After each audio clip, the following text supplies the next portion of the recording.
Bonjour et bienvenue dans ce nouvel épisode des Couleurs de la Bible. La naissance de Saint Jean-Baptiste est racontée dans l'évangile de Luc.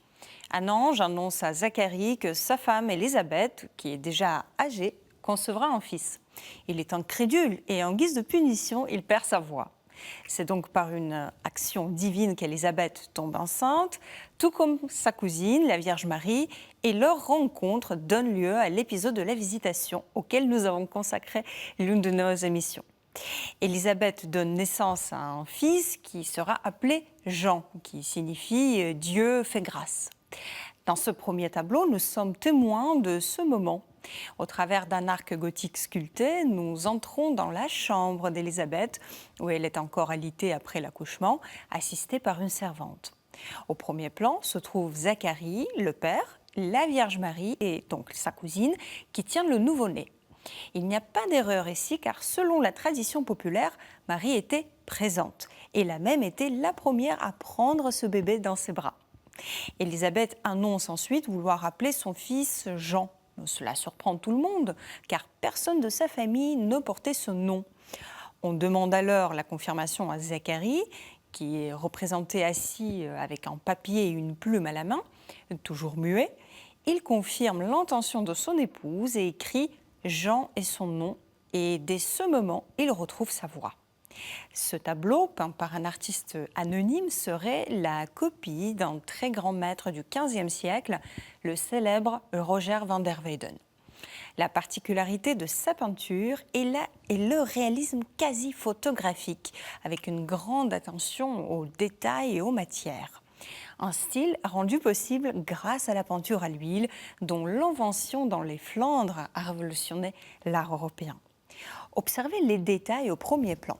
Parmi ces plantes qui poussent entre les pavements au sol, nous pouvons distinguer les épines d'un chardon qui pousse à gauche ou encore les fils d'or du brocart rouge de la robe de Marie et la fourrure qui décore le manteau de Zacharie. L'arc gothique en pierre, que nous imaginons facilement avec cette matière, est décoré de reliefs sculptés. Ils ne sont pas seulement décoratifs, mais inscrivent la naissance de Jean-Baptiste dans l'histoire plus globale et la connectent avec la future venue au monde du Christ. Regardez par exemple les groupes sculptés sur la partie droite de la voussure de l'arc. Ils représentent l'Annonciation à la Vierge Marie et plus bas les épisodes de la Visitation, puis la naissance de Jésus. On les voit ici illustrés. Les destins des deux enfants sont intrinsèquement liés. Le but de cette peinture étonnante, qui nous fascine encore aujourd'hui par sa qualité, est d'impressionner le fidèle qui l'observe.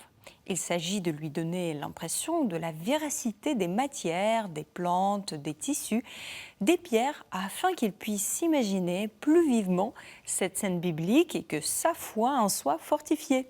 Mettons maintenant le cas pour Amsterdam à l'époque de Rembrandt, au XVIIe siècle, le siècle d'or de l'art néerlandais. Dans ce tableau de l'artiste Barend Fabricius, les personnages sont nombreux. La scène est pleine de vie et de mouvement.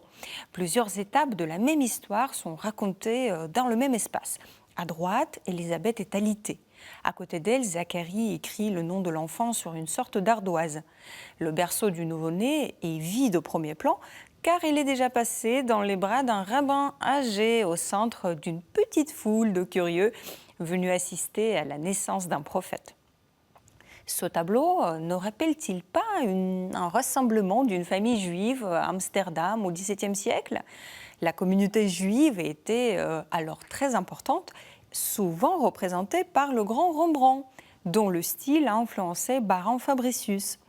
La gamme de couleurs chaudes, ocre, rouge et brun, la douceur de l'ombre, la richesse d'objets comme le bougeoir en argent près du lit ou le tapis luxueux qui le recouvre, tout ceci rappelle les tableaux de Rembrandt.